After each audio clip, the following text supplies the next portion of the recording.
Zonja dhe zotëri, për sportin e kemi, për kulturën, teknologjinë, sporti ka vendin e vetë dhe është shumë i rëndësishëm për ne me Dea Kozman, si çdo javë, i komentojmë të gjitha. Dea, mirëmëngjes. Kemi gjëra për të folur. Po pra, ka filluar Europiani U17 apo jo? Ka filluar ndeshjet. Ka filluar, është jonë. Si po duket, se tani po e marrë kështu me rezerva, sepse po lexoni pak faqen a 49 të eksporti, që nuk është se ka premtuar shumë. Nuk ka premtuar shumë, megjithatë është një kombëtare që realisht djemt e thirrur këtë herë janë lojtarë të rinj, në kuptimin nuk e njohin mirë njëri tjetrin, pavarësisht se luajnë në kampionate elitare. Kujtojmë që sulmi i kombëtares shqiptare U17 është e përbërë i gjithë nga akademitë e ekipeve më të mëdha italiane. Kemi Interin, Juventusin, Sassuolon, mund përmend disa emra si Armen Durmisi, është sulmuesi i Juventusit U17, në 19 ndeshje ka shënuar 14 gola dhe ka dhënë 4 asist. Alen Vukaj gjithashtu që është sulmuesi i Interit dhe ka bërë shumë mirë me ekipin Zikalter, 19 ndeshje, 6 gola dhe 4 asist, si dhe Gabriel Kullaj që është pjesë e Sassuolos U17, i cili në 25 ndeshje ka shënuar 21 gola. Dua të them që janë lojtar premtues, pavarësisht se të paktën deri më tani nuk po e tregojnë atë kombinimin për shtatjen e tyre në fushë me njëri tjetrin, gjithmonë flas. Mendoj duan kohën e tyre. Mosha e tyre është hera e parë, për këtë po them që do kohën për t'u ambientuar, për t'u përshtatur me ekipin. Megjithatë, mosha 17 vjeçare është pikërisht ajo moshë në cilën këta futbollistë duhet tregojnë veten e tyre në mënyrën më të mirë. Kemi parë shpesh në Europë talent që shpërthejnë në këtë moshë. Kujtojmë që në edicionin e kaluar të kampionatit evropian ka qenë pikërisht Lamine Yamal, gola shënuesi i këtij kompeticioni, ai i cili tashmë po çmend gjithë Europën, kështu që mendoj që edhe këtë herë ka talent që spikasin, pavarësisht se nuk ka emra të veçantë apo konkret që veçohen nga pjesa tjetër e skuadrës. Këtu po them për ata emrat e njohur që luajnë edhe me ekipet e para të skuadrave të njohura. Megjithatë, deri më tani kombëtarja shqiptare mbase e ka braktisur. Rrim pak këtu ke kombëtarja shqiptare, se më shumë se sa rezultati ndonjëherë në këtë moshë janë ata edhe në këtë fazë. E rëndësishme është fryma që kanë atje në grup, pra bashkëpunimi me njëri tjetrin.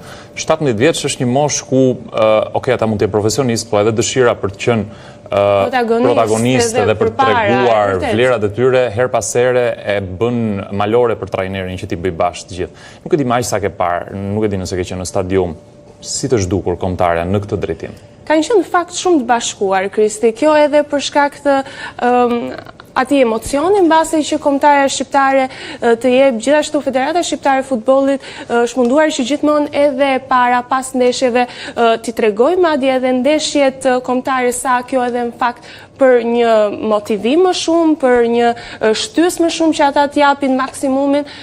Për fatin e keq, një veçori që mbase do të veçoja është që nuk ka asnjë futbollist nga akademitë e futbollit shqiptar. Pra asnjë lojtar që luan në Shqipëri nuk është thirrur nga kombëtarja shqiptare. Ky është lajm i keq. Po pra. Që mbase mund të jetë një mund të jetë nga shkaq që janë në kombëtaren janë më së shumti për 5 kampionatet më të forta në Europë, nga akademitë e tyre gjithmonë, siç e përmenda Inter, Juventus, Sassuolo, gjithashtu në Gjermani kanë ardhur. Megjithatë, ne jemi mundur nga Portugalia dhe nga Gjermania 4-0. Nga Portugalia në ndeshjen e parë, jemi mundur edhe ditën e djeshme nga Gjermania në Elbasan Arena. Tashmë ndeshja e radhës do të jetë në 25 maj, pikërisht në Elbasan Arena kundër Francës, një tjetër ekip shumë i fortë, një tjetër ekip që e ka treguar se luan me synime dhe po rritet një brez shumë i mirë. Kujtojmë që ndeshjen e parë ishte pikërisht kjo Franca që mundi 4-0 Gjermanin në stadiumin Niko Dovana, kështu që është realisht është grup shumë i fortë, por Shqipëria e ka për herë të parë edhe pjesëmarrjen këtu. Do t'i shërbej për eksperiencë. Presioni është gjithmonë. Pse ne jemi për herë të parë në një kompeticion edhe kjo për shkak se vendi ynë ishte organizator i këtij kompeticioni. Është vështirë kur merr pjesë për herë të parë. Ka marrë edhe ftesë. Mendoja se ndoshta e kishin për disa të mirë. Megjithatë në grupin ton aktualisht është Portugalia ajo që udhëheq me 4 pikë, së bashku me Francën me 4 pikë, Gjermania është me 3 pikë dhe Shqipëria. Gara është mes tyre për t'u kualifikuar. Gjithsesi nga kombëtarja shqiptare pas here, moshave shumë e vështirë që të dalin në mas lojtarë që të furnizojnë ekipin e parë. Dalin me kokra, ose her pas here ka dhe nga ata lojtarët që shkëlqejnë shumë, po se kush duken diku pastaj. Ndërkohë që te këto kombëtarët e tjera, lojtarët vinë si uragan mbushin ekipet e para. Po të shohësh Spanjën sot, Francën sot, Gjermaninë, të tjera, Italinë, janë të gjitha skuadra ekipe kombëtare që tek moshat kanë qenë po bashkë. Pra është e rëndësishme që të vinë, le ta themi, zinxhiri të jetë funksional nga të gjitha hallkat në mënyrë që të jesh e suksesshme. Jo të kesh një skuadër të mirë. Portugalinë dhe Portugalia, i gjithë grupi që ishte, i gjithë organika e skuadrës luante në Portugali. Çfarë do të them me këtë është që ato edhe në kampionatet që luajnë së bashku e njohin mjaft mirë njëri tjetrin dhe i dinë cilësitë e tyre, i dinë pikat e dobta, pikat e forta dhe mendoj që kjo është edhe një pikë shtesë që i jep secilës prej skuadrës për të dhënë atë maksimumin në fushë. Ndryshe nga ne, paktën që kemi lojtarë të shpërndar nga e gjithë Europa, nuk po them as pak që kjo është diçka negative, pasi sigurisht ata rriten shumë profesionalisht, megjithatë mund të jetë një pikë e dobët e Shqipërisë që në fund të marri ato rezultate. Po mirë, a janë mbështetur ndonjë çik nga tifozët se 17 vjeçar interesi është i ulët, po pashtë për shkakun që për ndeshjen e parë ishte bërë një fushat për të thirrur edhe nxënësit. Ndeshjen e parë ishte bërë një fushat nga Federata Shqiptare e Futbollit, ishte një organizim i tillë që kishte ftuar shkollat e mesme së bashku me akademitë e futbollit për të parë, sigurisht ishte edhe ceremonia hapse, ishte një event shumë interesant, pasi jo vetëm me ceremoninë hapse, por edhe me ish futbollist, përmendim këtu Klaus Gjasulën që mbajti një fjalë dhe loja e kuqezimve sigurisht nuk ishte më e mira, megjithatë në çdo prekje topi nga të gjithë nxënësit e shkollave përjetoi njësoj sikur të ishte një gol dhe unë realisht personalisht do doja që të paktën kjo metodë të ndiqej në të gjitha ndeshjet e kombëtare së pakti.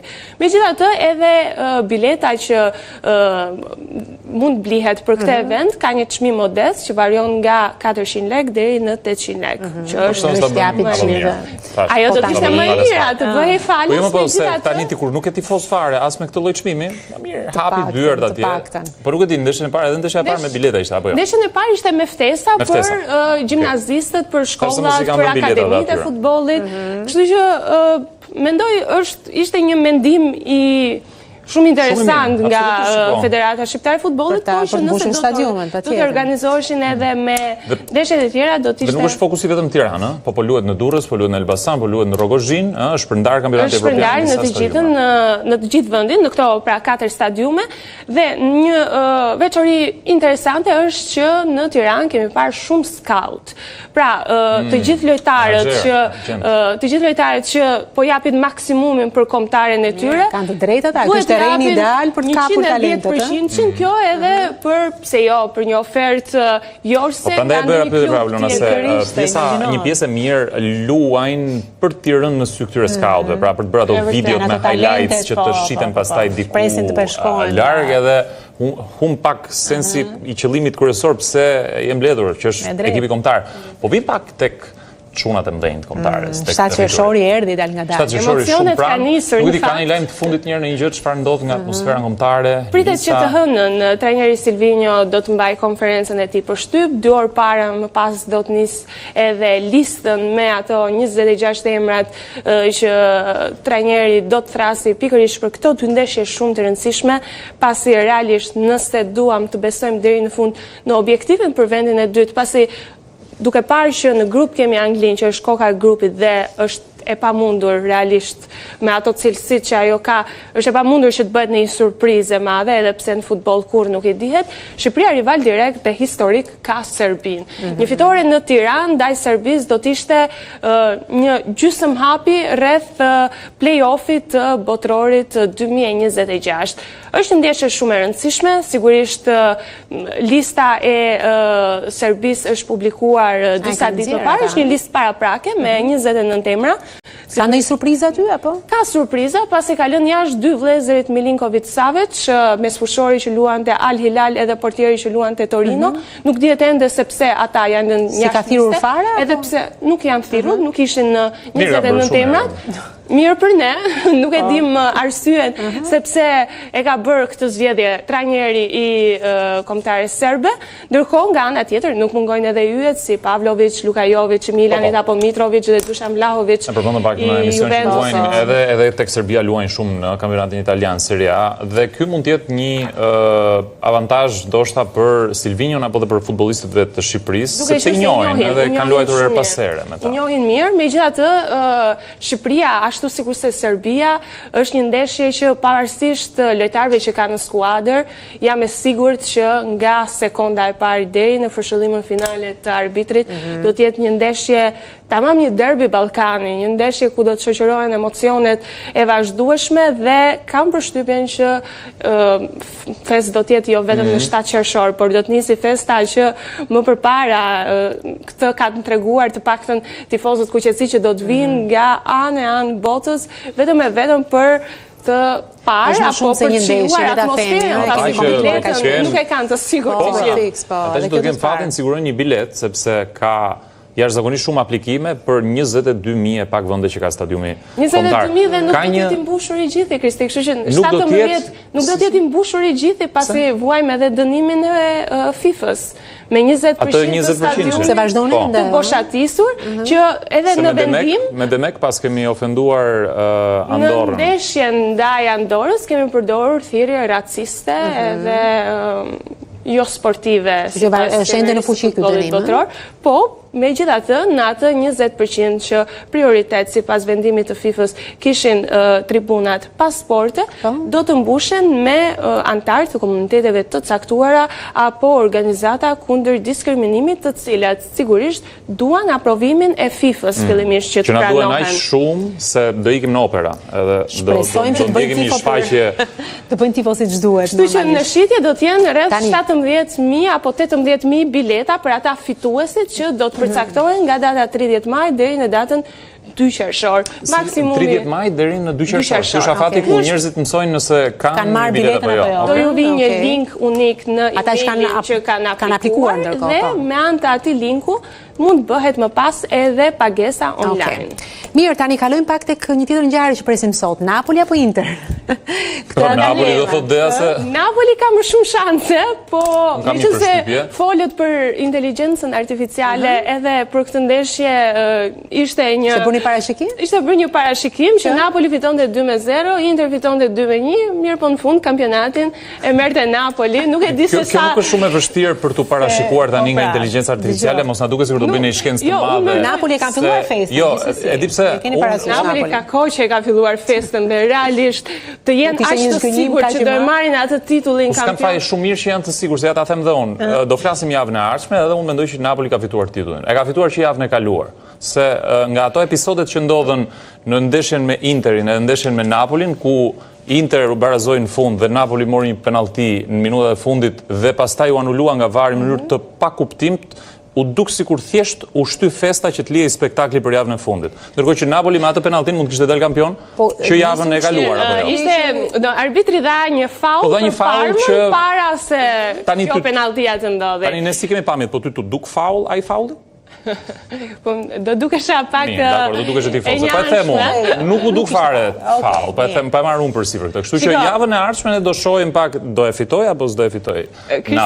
Historia ka treguar që ndodhin dhe ato përmbysjet e çmendura, atë 5 herë në Serie A kjo gjë ka ndodhur. Dhe nëse do të rikthehemi pas në kohë, pikërisht në vitin 2002, ka qenë pikërisht Inter, ai që mbante kreun. Në Serie A ishte me 69 pikë, Juventusi me 68 pikë dhe Roma në vendin e tretë me 67 pikë. Inter përballej me Lacion. E nisi shumë mirë, shënoi Vieri në fillim, kundërpërgjigja e Lacios erdhi shumë shpejt, barazuan 1-1, më pas Di Biagio 2-1 për Interin. Kë po kujton ti 5 maj 2002. E pra se po thoshte Vieri thash. Lag, kaq. 5 maj 2002. Se Dea do marrë shumë komente. Pjesën e dytë ishte Lazio që shënoi 3 gola, mes tyre ishte edhe trajneri Simone Inzaghi. ra në heshtje i gjithë stadiumet. Di se çfarë po thot Dea, por çështja është kjo data 5 maj është një plagë e madhe për tifozët e Interit se kanë humbur kampionatin në formën më spektakolare të mundshme. Mendoj që i ka shijuar më shumë të gjithë juventinëve dhe për këtë arsye unë besoj shumë që dhe ato përmbysjet e mëdha ndodhin. Ja ti e ke parë në 2002? Jo, por hyra në S'ke lindur akoma. Jo, kisha lindur. Kam parë unë pjesën e parë, Dea, pa merak, kështu që Po të pyes çfarë moshe ke pas, po nejse. Unë po flas edhe me gjithë tifozët e Interit në regji, kështu që. Mirë, për këtë arsye Kristi, duke parë ndeshje të tilla, realisht mund të besosh që edhe në javën e fundit Interi dhe të gjithë tifozët zikaltër kanë arsyet e tyre pse jo për të besuar, ndonse nuk është në dorën e tyre fati i titullit kampion. Sot janë ndeshjet në mbrëmje 20:45. Sot 20:45 dhe përveç kësaj do të kemi një vetëm që ta cilësojmë, Interi luan me? Interi luan me Komon, ndërkohë Napoli luan me Cagliarin. Të dyja do të jenë në të njëjtin orar. Napoli luan në shtëpinë e saj në stadiumin Diego Armando Maradona, ka pasur një interes të jashtëzakonshëm. Mbi 400.000 kërkesa për bilet në një stadium që është rreth 56.000 vëndësh. Nuk imagjinoj dot nëse do e humbi kampionatin Napoli, se çfarë do mund të ndodhi. E ka nisur festën shumë më përpara. Unë mendoj që ai arbitri i ndeshjes kaluar është arratisur, është zhdukur në ndonjë ishull se mendojmë të gjithë. Ndryshe. Unë nuk bëj tifo për asnjërin, po me thënë vërtetën do më pëlqente shumë një festë në Napoli, për të qenë sinqert. Normal se është Milani këtë që ka. Jo, seriozisht, nuk jam me Milanin. Seriozisht. Po festa jam me flamurtarin. Po festa në Napoli është justifikuar. Është justifikuar. Duam një festë në Napoli. Unë do bëj tifo për Napolin sot, kështu që okay. Dhe mbi të gjitha do të kemi dhe organizime nga tifozët në Shqipëri, pasi ne kemi folur shpesh për Inter Club Albania, po në Shqipëri ka dhe Napoli Club Albania. Ka shumë tifoz të cilët mbështesin Napolin, që janë të çmendur pas Napolit. Është në një lokal afër rrugës së Kavajës dhe përveç kësaj nuk do të ketë nuk do të ketë vetëm tifoz shqiptar që do të marrin pjesë në këtë event që Napoli Club Albania ka organizuar, por do të jenë edhe shumë italian, të cilët kanë preferuar janë fakt ta shohin së bashku. E vërtet se janë edhe në javën e kulturës. Janë në kulturës italiane. Fan grupet e Inter Napolit nuk është se mbaron ndeshja dhe përplasen rrugë, pastaj janë miq besoj, pin bira bashkë. Besoj që jo, edhe pse mund të takohen në një pikë. Ta shohim bashkë. Aq vllazërore do e bësh Dea? Jo, mund të takohen pas ndeshjes, po them në një pikë kur të kthehen në shtëpi. Të diskutojnë për episodin. Flasim në fund të ndeshjes, mos. Uroj që e gjitha të jetë një fest. Jam e sigurt që jo vetëm për tifozët e Napolit dhe Interit, por realisht kjo ndeshje do të përjetohet nga çdo tifoz, ashtu sikur se u përjetua edhe një javë më parë, që ndërkohë që po luaj Milan Roma, një sy tifozët e Milanit e kishin edhe tek ndeshjet e tjera te Napoli dhe tek Interi. Po Milani shkret ç'bën? Milani shkret, sezonin tjetër do rri në shtëpi. Tare mendohet që të hënën tjetë dita vendimtare, nëse do të firmosë apo jo një kontratë 3 vjeçare me klubin Kuqezi. Të gjithë ekspertët e futbollit Mercatos, Fabrizio Romano, gjithashtu e ka konfirmuar se çdo gjë ka përfunduar me vetëm detajet e fundit që të zyrtarizohet. Mendohet që do të jetë ai drejtori sportiv i ri i Milanit, megjithatë është një çështje që është të zgjatur me muaj me radhë.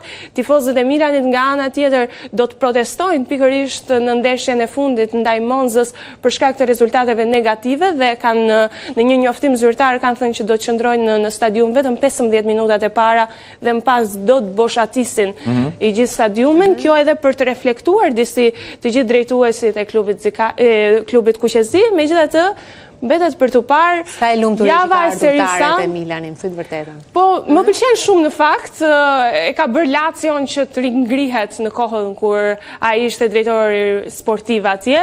Ka një periudhë shumë të gjatë që po pret realisht të marrë përdore një ekip të një niveli të lartë. Kjo është arsyeja, jo se nuk ka pasur oferta gjatë gjithë kësaj kohe që ai ka qenë pushim.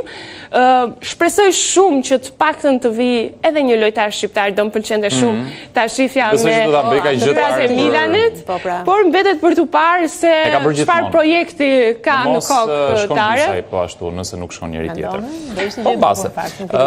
Kemi dhe një lojtar shqiptar që shkëlqeu javën e fundit, se më doli një video dhe s'po e kuptoja kush e kishte bërë golin, po ishte Ylber Ramadani me Lecce. Ylber Ramadani që ka shpërthyer edhe në javën e fundit dhe ai luan për mbijetesë apo jo? Luan për mbijetesë. Në fakt Ylber Ramadani prej disa javësh e kishte humbur vendin e titullarit tek Lecce, megjithatë ai gol ishte gol spektakolar, realisht ishte gol shumë i bukur dhe ai gol më pas bëri që të shpërthente në lot në emocione të shumta.